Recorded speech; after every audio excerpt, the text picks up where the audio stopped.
वीरू वीरू हे घे हे घे.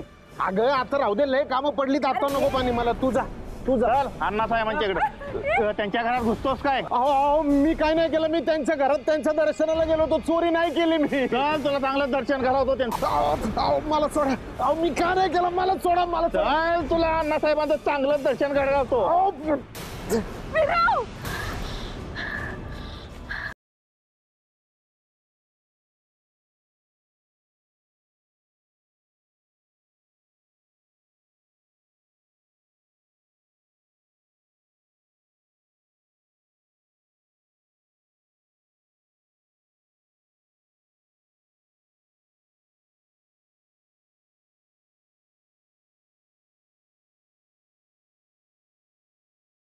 माझे वडील आहेत ते. आपल्याला खरं समजल्यावर आपण बिथरलो, पण एकदा शांतपणे त्या गोष्टींचा विचार करायला हवा. एकदा त्या दोघांची निवांतपणे भेट घ्यायला हवी.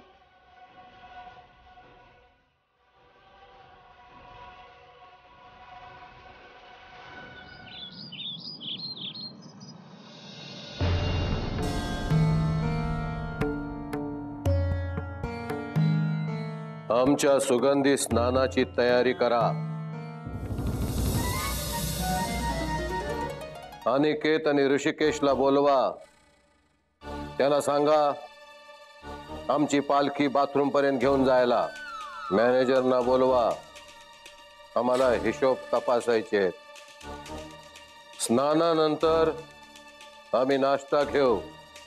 आजपासून आम्ही धर्मपीठाचे प्रमुख आहोत. शेतीचे सगळे व्यवहार आमचा पुत्र कॅलिडोस्कोप तो सांभाळेल. या घराची प्रमुख असेल आमची पत्नी रेणुका. श्रेयसी, तिला सांगायचं घरची धुणी भांडी तिने करायची. या घरचीच नव्हे तर अख्ख्या गावाची भांडी तिनं घासली पाहिजे. आणि एक लक्षात ठेवा, या घरातल्या कोणी तिच्याशी बोलायचं नाही. या गावातल्या सुद्धा कोणी सुद्धा तिच्याशी बोलायचं नाही.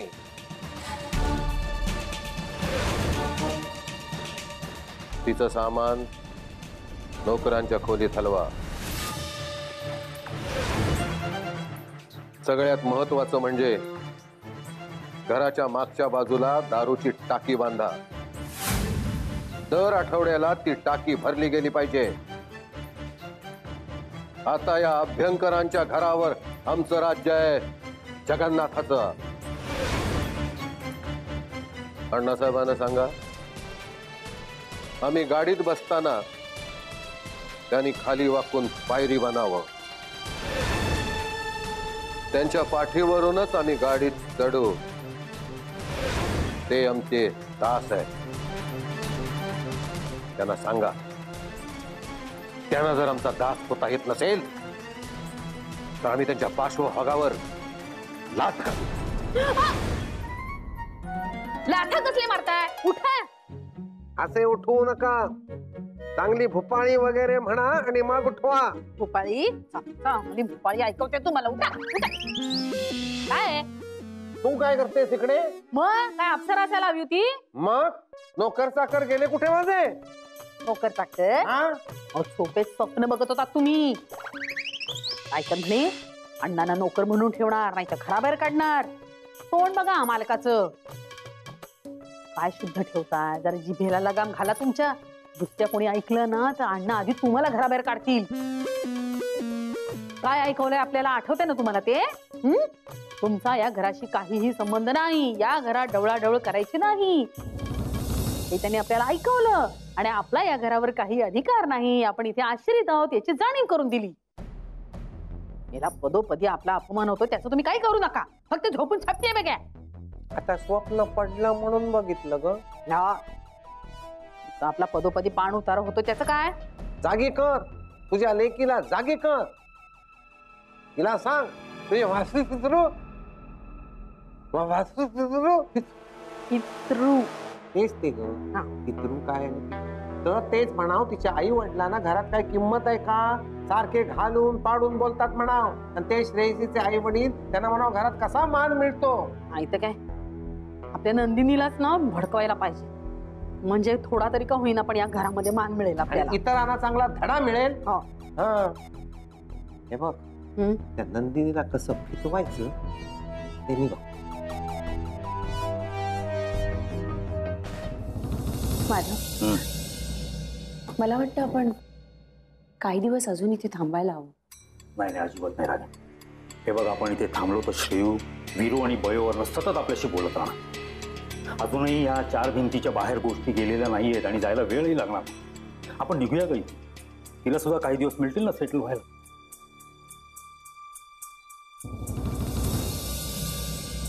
हे काय, तुम्ही बॅग्स का भरताय? कुठे निघाला तुम्ही? अगं असं काय करतेस? आम्हाला जायला नको का आता? का पण? का म्हणजे असं काय करतेस? अगं, हे तुझं सासर आहे, इथे किती दिवस आम्ही थांबणार? हे बघ, आमची सुद्धा कामं आहेत ती आम्हाला करायची. नाही नाही, तुम्ही नाही जायचं. माझी शपथ आहे तुम्हाला, तुम्ही नाही जायचं. मी म्हंटल ना. श्रेयू, असं करू नकोस बेटा, जाऊ दे आम्हाला. मामा, मामा, मी रात्रभर खूप विचार केला ग, आणि मग मला वाटलं की मी जे काही वागले ते खूप खूप चुकीचे वागले. मी खूप मन दुखावली तुमची, पण मला आता सगळं शांतपणे जाणून घ्यायचं. माझ्याविषयी, माझ्या आई वडिलांविषयी प्लीज मला सांगा. काय जाणून घ्यायचं? सगळं सगळं जे तुम्हाला माहिती आहे त्यांच्याविषयी ते सगळं सांगा मला. कमल आणि वीरूचा विचार केला की आठवतं ते त्यांचं एकमेकांवरचं निस्सीम प्रेम. दोघे एकमेकांसाठी अगदी वेडे होते.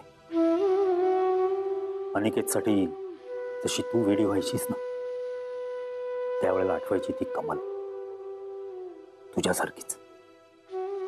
ती डोकवायची तुझ्यात सतत. तीही अशीच होती, वीरूची वेडी. जेव्हा वीरू निघून गेला, धसका घेतला ती. पण मग ते का निघून गेले? का म्हणजे त्याच्यासाठी काम खूप महत्वाचं होतं.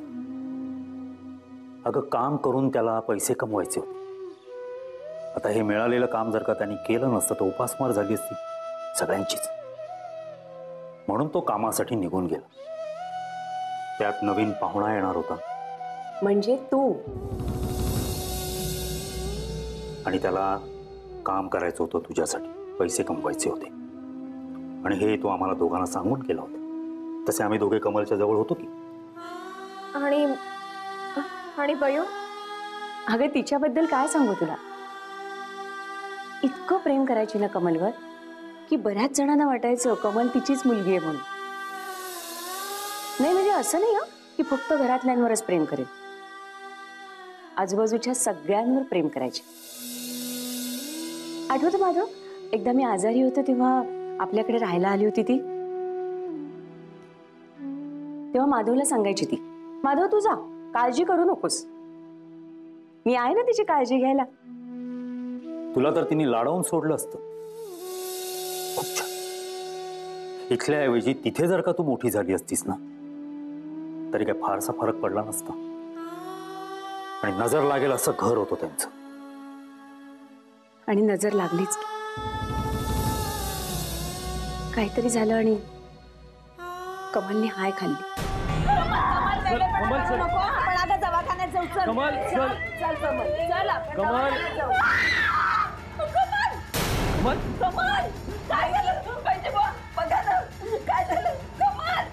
आता काही उपयोग नाही. कमल आता आपल्यात नाही. त्यातच ती दगा. श्रेयू, आणि तुझी जगण्याची प्रबळ इच्छा किती होती माहितीये तुला? त्या मरणवेदीवरून तुला मी जिवंत परत आणले.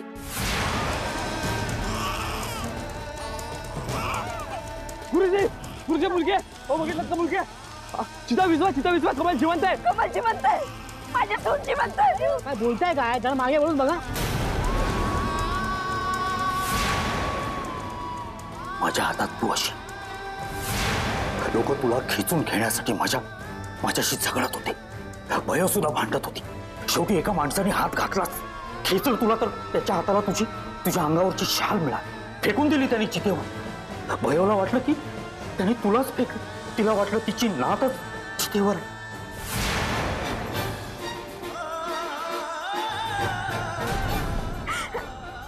डॅडू, I am so sorry. I am so sorry डॅडू. तुम्ही सगळ्यांनी माझ्यासाठी इतकं केलं आणि मी तुम्हालाच दोष दिला. I am so sorry. बाळा, पण तू खरंच खूप शूर आहेस का?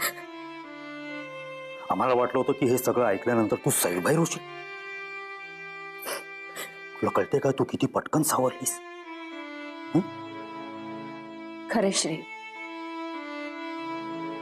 तुला खूप त्रास होईल या भीतीनेच आम्ही तुझ्यापासून हे सगळं लपवून ठेवलं. अगं का त्रास होईल मामा? उलट मी किती नशीबवान की मला 2 आई वडील मिळाले. Thank you so much for everything. आणि मी तुम्हाला दोष दिला त्याबद्दल खरंच अगं सो सॉरी. वेडी आहेस का तू? चल जाऊ दे आता. हे बघ, झालं गेलं विसरायचं. हा वेडी. मामा दादू, प्लीज मला एकदा वीरू आणि बयोला भेटायचं. बिचारी गेली 20 वर्ष मला शोधतात आणि मी त्यांना भेटले तर भांडले त्यांच्याशी. बघ बाळा, बाळा, तुझी मानसिक अवस्था त्यांनाही कळते. ते तुझ्यावर रागवणार वगैरे नाहीये, पण तू त्यांना आत्ता भेटणं योग्य होणार नाही. हो, त्यांना नाही कळता का? आता कुठे त्यांच्या मनात जरा जरा शंका निर्माण व्हायला लागली की तुला आगीची भीती वाटते का? आणि काय काय व्हॉट एव्हर. आणि अशा वेळेला जर तू वीरू आणि बयोला भेटलीस ना,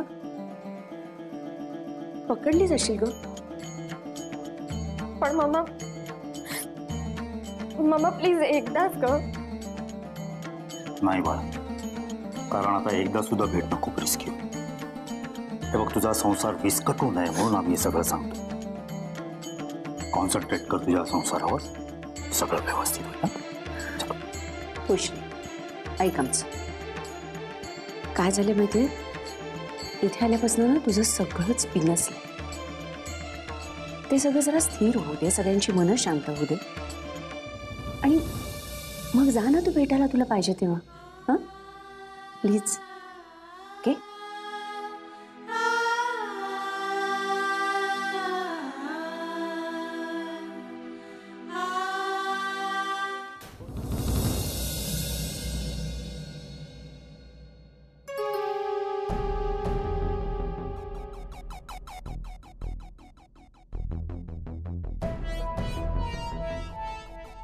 आई, अगं काय काय झालं ग? काय पाहिजे का?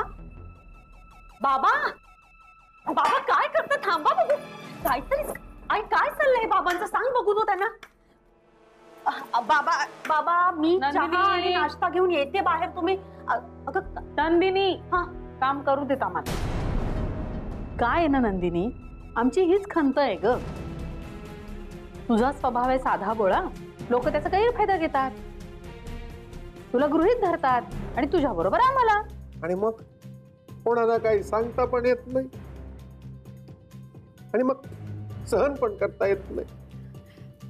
तुम्हाला दोघांना काय सांगायचं ना ते स्पष्टपणे सांगा बघू. असं कोड्यात बोलू नका. नको ग बाई, आम्ही आपलं बोललं की आमचं तोंड दिसतं. त्याच्यावरूनही 4 गोष्टी ऐकून घ्याव्या लागतील आम्हाला.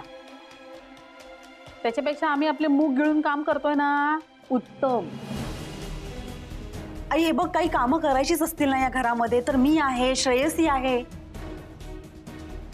किंवा इतर काही लागलं तर आपले नोकर चाकर आहेतच की. हो, आम्ही काय नोकरासारखेच ना घरात. आम्हाला सुद्धा नोकरासारखंच वागवतात बाई. असं का बोलताय तुम्ही? कोणी वागवलं तुम्हाला असं? तुझ्या आजी सासऱ्यांनी, अण्णासाहेबांनी. अण्णांनी? नाही नाही, शक्यच नाही. नाही, अण्णा असं आणि तुमच्याशी असं वागूच शकत नाही. बघितलंस रेणुके, बघितलंस? तिला स्वतःच्या आई वडिलांपेक्षा सासऱ्यांवर विश्वास जास्त आहे. तसं नाहीये बाबा. बाबा, तुम्हाला जे स्थान माझ्या आयुष्यामध्ये आहे तेच स्थान अण्णांचे. यामध्ये कुणीही कोणावरही विश्वास अविश्वास दाखवण्याचा प्रश्नच येत नाहीये. अगं पोरी, पण तुझ्या या घरात आम्हाला स्थान नाही त्याचं काय? असं का वाटतंय तुम्हाला? जे काय बोलायचंय ते स्पष्टपणे बोलणार आहात का? मी सांगते, कसं आहे ना नंदिनी, या घरामध्ये पावलोपावली अण्णासाहेब आम्हाला सुनवत असतात. तुमचा या घराशी काही संबंध नाही. इथल्या प्रकरणात तुम्ही लक्ष घालू नका. आमच्या खासगी गोष्टीत तुमची लुडबुड नको. आता कालचीच गोष्ट घे. पूजेच्या दिवशी घरात दिसलेला तो माणूस, तो महेश रावांकडे राहतो असं आम्हाला कळलं. आणि अण्णासाहेबांनी ऋषिकेश रावांना आणि अनिकेत रावांना त्याला पकडायला पाठवलंय. हो, बरं मग? आम्ही आपलं काळजीने विचारलं ग की त्या माणसाचा आणि महेश रावांचा काही संबंध आहे का, शंका. आमच्यावर चिडले. आम्हाला म्हणाले की आमच्या या खासगी प्रकरणामध्ये तुम्ही का ढवळाढवळ करताय. आणखीन काय काय बोलले मला सांगता पण नाही येणार तुला. नंदिनी, तू सांग बाई, आता आमचं काय चुकलं काय ह्याच्यात? पोरी, तुझ्यासाठी आम्ही वाटते ते सहन करू का? आम्ही नोकरासारखं राबू या घरात? बाबा, नाहीतरी अण्णासाहेब आम्हाला सारखे घालून पाडून बोलतात, नोकरासारखेच वागवतात. आई बाबा, वाईट वाटणार नसेल तर एक सांगू का?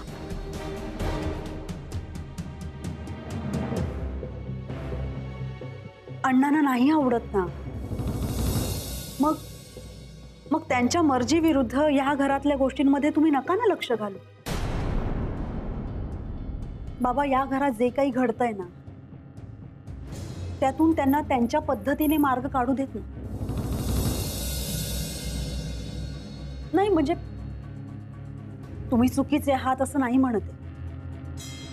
तुम्हाला या घराबद्दल खूप प्रेम, खूप आपुलकी वाटते, कळतंय मला. पण माझ्या घरात राहून तुम्ही असं नाराज झालेलं मला नाही चालणार. मला आवडणार नाही बाबा. आई, तुला कळतंय का मी काय म्हणतेय? नको नाराज होऊ. बाबांना समजाव ना.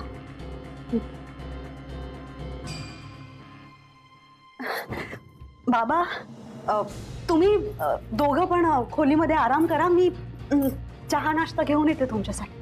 तुमच्या आवडीचा नाश्ता केलाय. हा,